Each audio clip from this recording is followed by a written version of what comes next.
All right, we're getting right to it. This is the new Digital Hogs Wall of Fame. We'll continue to make changes because you know we're always changing things up and making them better, but there you go. Everybody that's a CFI, CFI2 are all on that screen. We have the instrument pilot rolling on this screen. We have the new fancy schmancy Hogs neon logo in the middle. We have commercial rolling over here, which we're going to switch that because for anybody, it's best to start and do private, then do your instrument, then do your commercial, then do your CFI, but that's okay. So here's a look. So there's the commercial pilot, and we're gonna get ready, and we're gonna roll through these here in just a minute after you get done hearing me talk. So that's the new Digital Wall of Fame. As you know, we're super proud of this, but it was full, and we're gonna downsize all the pictures, and we thought we're just gonna run out of space again. So what we're gonna roll for you right now is everybody that's been previously on the Hogs Wall of Fame, and we're adding Stephen Carlson, who was our 6th final approach customer. We just finished up Stephen last week, initial private. He was number 6. We've done 6 ratings this summer in the R44. And then we've got, who else did we add today? We had somebody else to private, didn't we? Yes. Who did we add today? Brad Scott. Brad Scott got added to private, and is that it? So we should see him up here. So as we let these roll through, we'll throw in some music. We want everybody to see that they're up here. If we missed you, we'll get you up here now because maybe we missed an email through the years, or we had 300 pictures up here that we had to copy, and we went through and found the original photos because the photos were, as you can imagine, deteriorate over time. Anyway, we've spent several months now rebuilding this so that everybody gets to see yourself. And before I start rolling that, we're approaching Labor Day weekend. We got specials going on private pilot, smoking hot deal, cheapest it's been in 2 years on a yearly. And there's also some pros down there. And there's offers available on all of them right now. So we're gonna go ahead, I'm gonna step away, and you can kind of zoom in on that, Heather. And we are gonna roll through every single person in the private pilot Hogs Wall of Fame. Now, it started. Oh, you started. I'll put music in there.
Sorry, I was eating some Cheetos.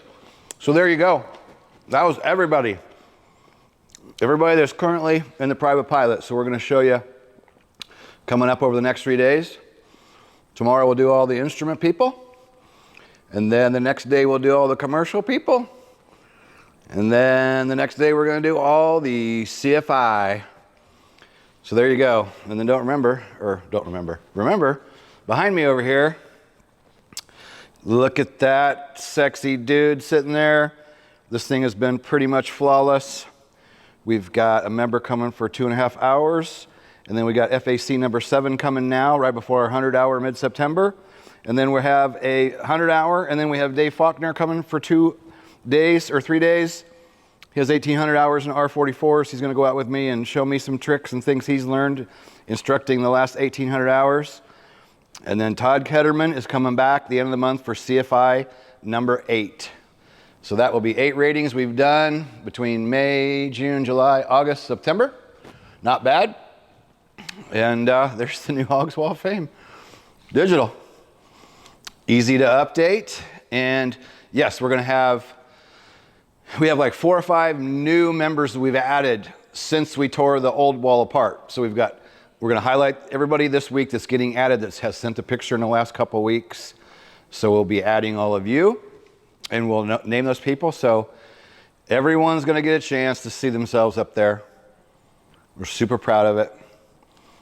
And I'm not going to say it's 100%, but it's we're always growing, changing, building, making better. And I'm going to show you the homie area here. So just so you understand what's been working out so well. Okay, here's where we sit and do ground. All right, so right there, we sit down, we pull out our stuff, PTS, everything we need is here. You bring your stuff too, but I have backups. We sit down, and day 1, we just start going through the paperwork. It's a nice laid-back setting. And then over here is our log, for our daily log, for logging our flights, our oil, our paper towels, fire extinguisher, maintenance records. They're right there in the cabinet. We grab them, boom, we sit back down, go through the maintenance records, put them back in. And then we need the POH, boom, jump over there, grab the POH, pull it out, come over, sit down, look up what we need to look up, and we're done with the POH. It goes back in the helicopter. And then, of course, down there on the other end is our bathroom, shower, our main studio area. Everything's right here. And then, I'm wrapping my cord around here. When we go out, we just push out the door. I mean, this thing, we got the easy wheels. Thank gosh they talked me into buying those. We moved this thing out in like 30 seconds. And we push it out. We call them for fuel. Those guys dispatch like fire and EMS. Boom, they're right outside. We get the fuel, we fire up, we go in the pattern, we start training going round and round. Everything you need is here. This is a one-off experience. Nobody has left unhappy. Everybody has left with their helicopter rating, and they've all been Hogs members, okay? This is part of the deal, is you get inside the Hogs site, and you go through the videos. We do a couple Zooms ahead of time. So I'm going through the Zooms with you and we're going, okay, let's get the PTS out. Do you have this? Do you have that? Okay, now let's go through the requirements. Solo time, tell me, show me. How long was your cross country? You gotta make sure that stuff is right. So much emphasis we put here on PTS, all the books, all the requirements, everything that you gotta have. And this is where a lot of people are lacking. I'll say it, my examiner says, there's a lot of bad instructing going on out there. And it's a fact, right? There's a lot of bad instruction going on out there. And there's a lot of good instruction as well, okay? I mean, that's part of it. And great for those of you that are doing it right and flight schools that do it right. Great. It's the way it should be. There's a lot of places that aren't doing it that way. And we're hearing every day the problem with examiner shortage around the country. People can't get a check ride in. So sometimes it's not the flight school specifically. You might be happy with the training you're getting. You might be happy with your instructor. You just can't get a dang check ride because of the examiner's not available, or you got too many students on the schedule and you can't get in. And we hear every horror story there is. We hear them all. That's why we've created what we've created here. It's my 22 years of experience of beating my head against the wall. Number one, as a student, fell in the first time, struggling through all my ratings, getting my first job, 9/11 happening. That puts a damper on my first job a month into it. The world changed then, and then all along the way, financial problems, my helicopter accident right when I got to 2,000 hours, oh hell, there goes my career, right? I've been through all the stumbling blocks, and I've taught in a ton of different aircraft. I've beat my head against the wall for 22 years getting people check rides, because this is what I do and it's what I'm passionate about. So we can get you done. Go down below for specials, private pilot, commercial pilot, instrument pilot, CFI, all of the ratings, links down below. Grab those specials. We went back to discounts from like 2 years ago. Crazy discounts ending Labor Day. So that's all I got for now. Peace out.